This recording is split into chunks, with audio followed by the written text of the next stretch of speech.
उस दौर में ना ग्रुपिंग भी बहुत थी और सारे स्ट्रॉन्ग कैरेक्टर, बड़े बड़े नाम थे सारे, बहुत सारे अल्फा मेल्स एक साथ थे, 16 सुपरस्टार्स होते थे।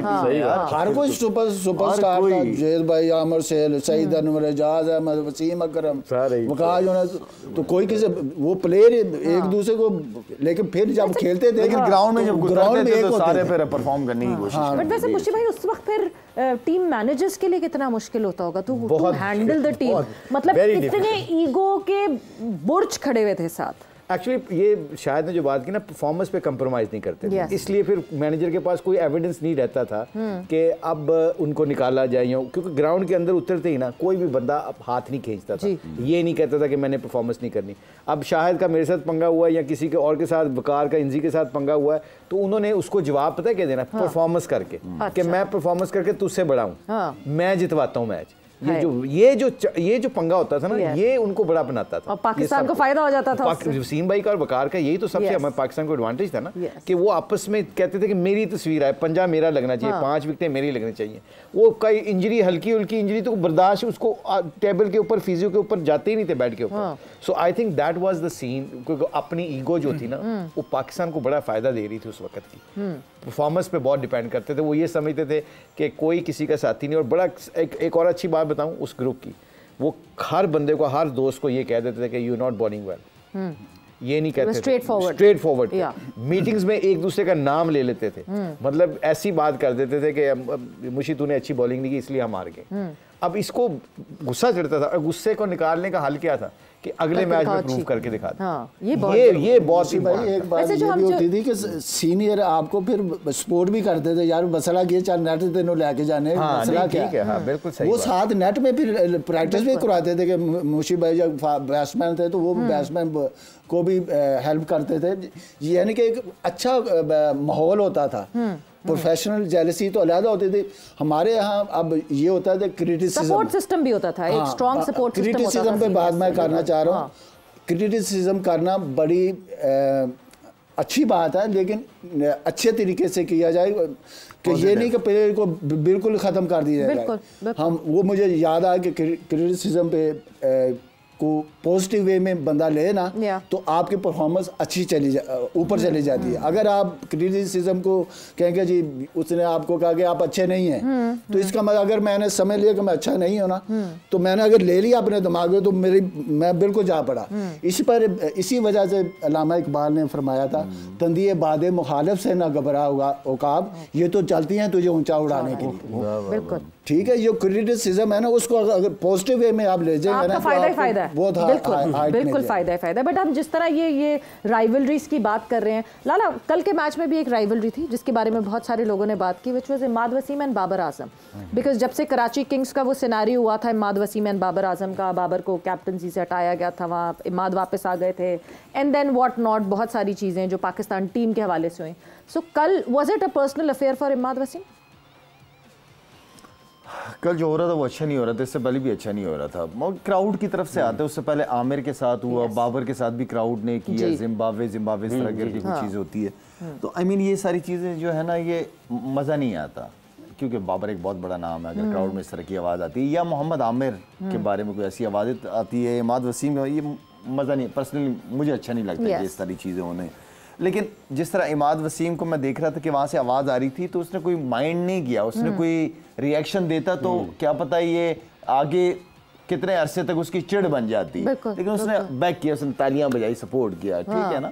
तो सीनियर भी है, काफ़ी अरसे से उसको चीज़ें हैंडल करना आती हैं। अगर बाबर के नाम से उसको तंग किया भी जाता है तो उसके लिए भी बड़ी बात है। बाबर भी माशाल्लाह बड़ा नाम है, और ये खेले में क्रिकेट साथ में, आपस में इनकी छोटी मोटी चीज़ें चलती रहती हैं। असल चीज़ यह है कि मीडिया और फिर आपके फैंस उस चीज़ को कितना हाईलाइट करते हैं, वो बड़ा। सोशल मीडिया भी तो एक अज़ाब इलाही बन गया, अल्लाह माफ़ करे, यकीन माने कि अब मैं कभी मुशी भाई मुझे लगता है कि सोशल मीडिया वाले लोग आम जिंदगी में सामने क्यों नहीं आते, इसीलिए तो वो पीछे है कंप्यूटर के। मैंने तो आज तक कभी कोई बदतमीज किस्म का आदमी नहीं देखा कि किसी ने मेरे सामने कोई बात की हो, कोई बदतमीजी की हो, जो सोशल मीडिया पे नजर आती है चीजें। वो मैं ढूंढता हूँ कि बंदा सामने कब आएगा, मेरे मुंह पे कोई बात करने वाला बंदा हो। सोशल मीडिया पे नजर आते तो खैर वो एक अलग दुनिया है, वो एक अलग दुनिया, उस दुनिया को बस ऊपर ऊपर से देखा, एंजॉय किया और रख दिया, वो दुनिया खत्म हो गई। असल दुनिया ये है प्यार मोहब्बत की दुनिया, आपस में एंजॉय करे लाइफ को, वो ज्यादा बेहतर। हाँ बिल्कुल, टॉक्सिसिटी वैसे बहुत बढ़ गई है। मतलब जो आपके फैन क्लब्स है ना, वो फैन क्लब्स आपके प्लेयर्स को सपोर्ट करने के लिए होते थे, अब वो दूसरे प्लेयर्स को डिमीन करने के लिए लाइकिंग हो गई। और क्या ये बच्चे जो आते हैं हमारे शो में पिछले पूरे महीने में, शायद आपको बताएं, पूरे जितने भी लोग सुन रहे हैं, हम इनसे यही डिस्कशन करते हैं कि बगैर एविडेंस के मीडिया की बात को देख के किसी के ऊपर जजमेंटल ना हो, किसी के बारे में बात अपनी राय कायम करते हुए ना थोड़ा सा एविडेंस रख लो, क्योंकि किसी के भी फैमिली होती है, किसी के बच्चे होते हैं, किसी के बहन भाई हैं, आप उनके बारे में कोई ऐसी बात करते हैं जिससे वो हर्ट होते हैं। पता है आपको, स्कूलों में बच्चे एक दूसरे को ताने मारते हैं। ये डिप्रेशन का शिकार जो हमारी नेशन हो रही है, छोटे छोटे बच्चे हो रहे हैं, इसलिए कि लोग ताने मारने लग गए। सोशल मीडिया को ज़रूर इस्तेमाल करें। आप देखें पूरे दुनिया में जो इस वक्त ऑस्ट्रेलिया का मीडिया है ना, वो अपने प्लेयर्स को हमेशा इज्जत से नवाजता है। कभी किसी को क्रिटिसिज्म होती है चीज़, आप यूएई का लॉ उठा के देखें, कोई ऐसी कोई खबर नहीं आती कि आपके मुल्क में कोई ऐसी चीज़ हो रही है। वहाँ पे ऐसे लगता है कि कोई एवरीथिंग इज गोइंग फाइन।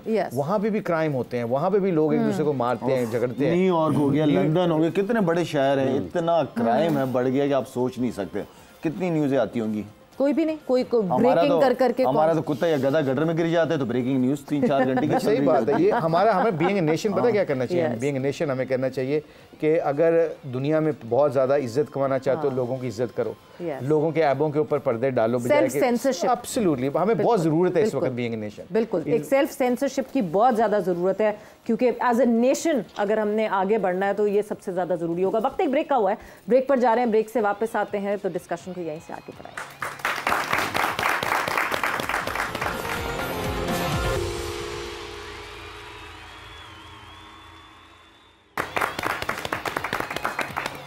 जोर का जोड़ में आपको खुशामदीद कह रहे हैं। एक मरतबा फिर बात क्रिकेट पर भी हो रही है और क्रिकेट के साथ साथ जो क्रिकेट के जुड़े वाक़यात हैं उन पर भी हो रही है। और यहाँ पर मुश्ताक अहमद साहब अपनी दिलचस्प गुफ्तगू से, जब हम नहीं होते हैं ऑन एयर, तो सबको अच्छी अच्छी बातें भी सुनाते हैं। जब अच्छी अच्छी बातें सुनाते हैं फिर लगता है मुझे भी कपड़े भी बहुत अच्छे अच्छे पहनते हैं। वाह फजा, आप भी स्मार्ट लग रहे हैं। वैसे आपको ये वेस्ट कोट्स जितनी हैं सब सूट करने लग गई है मुझे भी। अगर ये जो आपने पहने हुए हैं कपड़े, अगर ये कुछ थोड़े कम दामों में हमें ख़रीदने हो, देखें तो क्या उसका अच्छा आपने अच्छा किया ये बात बता दी है। कराची एक्सपो सेंटर में 21, 22, 23 को बचत स्कीम के ऊपर, बचत स्कीम जो एक्सपो में हो जा रही है, बचत एक्सपो लग रही है उसकी। बिल्कुल, वहाँ पे वो 21, 22, 23 को जो ये ब्रांड हमने पहना हुआ है शाहिद का, और जितने भी शाहिद के फ़ैन हैं जो उसके कपड़ों को पसंद करते हैं, उनके लिए बड़ी ईद के मौके के ऊपर भी बड़ी एक बचत आने वाली है, जो आप बचत के ऊपर अपने अच्छे कपड़े, अच्छे मटेरियल के कपड़े ख़रीद सकते हैं। और ये ऑनेस्टली स्पीकिंग, ये मैं बिल्कुल कोई ऐसी बात नहीं बना रहा, ये मैं बिल्कुल सही कह रहा हूँ। जब से ये मैंने कपड़े पहनने शुरू किए हैं, आई फील वेरी कंफर्टेबल, बहुत अच्छा मटेरियल है। और ये अच्छी बात है कि 21, 22, 23 को जो कराची एक्सपो होने जा रही है, जिसमें आप जितने भी शायद के फ़ैन हैं वो जाएँ और जाके कपड़े ख़रीदें, ताकि ईद की खुशियाँ भी आप उसमें से बचत हो जाएगी। उसमें पता है सबसे इम्पोर्टेंट क्या है, बचत इसलिए कह रहा हूँ कि अच्छे मटेरियल के कपड़े अच्छे दामों पे आपको मिल रहे हैं। आप जाके you can just feel it कि आपको पता चलेगा। एब्सोल्युटली, कम खर्च बाला नशीं। ये पता है क्यों, इसलिए कि ये आपको ना अवेयरनेस पाकिस्तान में होनी चाहिए कि अच्छे कपड़े पहनने से आपको कंफर्ट जोन में चले जाते हैं। मैं कपड़ों का इतना शौकीन नहीं था, let me tell you one thing, ये कपड़े पहनने से I feel some very comfortable कि अच्छा मटेरियल हो, आपको पहनना अच्छा लगता है। और सबसे बड़ी दाम जो कि उनके प्राइस हैं वो बड़े जेन्युइन हैं, जिसके ऊपर सबको मौका मिल सकता है ख़रीदने का।